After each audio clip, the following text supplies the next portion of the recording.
जी देखिए, ऐसा है कि मैं पहली बार तो आया नहीं हूँ यहाँ। करीबन न करीबन अपने करियर में करीबन 10 फिल्में मैं यहाँ कर चुका हूँ। एक छोटा सा वाक़या मैं हमारे सीएम साहब को भी सुना रहा था, तो वो वाक़या मैं आपको बता देता हूँ। मुझे याद है जब मैं फिल्म की शूटिंग कर रहा था चोमू पैलेस में। यहाँ से करीबन 2 घंटे का रास्ता है, तो वहाँ शूटिंग कर रहा था। तो सुबह के 4:30 बजे एज़ यूजुअल आदत है गार्डन में घूमने की और कसरत करने की। तो काफ़ी ठंड थी उधर, और तो वहाँ का जो वॉचमैन था, उसने देखा मुझे ठंड लग रही है, तो उसने अपना कंबल निकाला और बोला रखो आप। बोला नहीं नहीं आपका, बोला नहीं नहीं आप हमारे राजस्थान के मेहमान हैं, तो हमारा कर्तव्य है कि आपको ठंड नहीं लगनी चाहिए। तो वो जो एक अपनापन था, जिस हिसाब से उन्होंने बोला कि आप राजस्थान के मेहमान हैं, तो मेहमान नवाजी जो है यहाँ की बहुत ही कमाल की रहती है।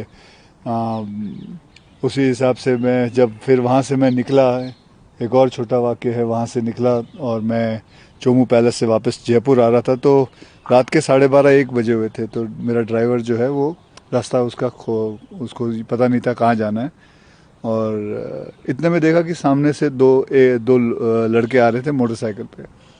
तो ड्राइवर ने उसको बोला कि भाई ये जयपुर का वो हाईवे कहाँ लगता है। तो उसने बोला अच्छा एक काम करो, मेरे पीछे पीछे आओ। गाड़ी उसने मोड़ी। अनुभव तो मैंने आपको सारे बता दिए, मेरे बहुत सारे अनुभव है और ऐसे ही छोटे छोटे और काफ़ी अनुभव है। लेकिन ये सही बात है कि मेहमान नवाजी अगर कोई सीखे तो यहाँ से ही सीखे। और मेहमान नवाजी सिर्फ हिंदुस्तान के लिए नहीं बल्कि पूरे दुनिया में ये सबसे माहिर मतलब मेहमान नवाजी है। And I will never forget that. सबसे पहले तो उन्होंने मुझे खाना खिलाया, और राजस्थानी खाना खिलाया, और बहुत सारी फिर बातें भी की। आ, बातों में फिल्मों की बात निकली, कैसे राजस्थान के बारे में उन्होंने मुझे बताया। एंड मैं भी उनको बता रहा था कि कैसे हमारे जो फिल्म वाले हैं इधर आके और शूटिंग करना चाहते हैं। एंड बहुत सारी चीज़ें हमने डिस्कस की।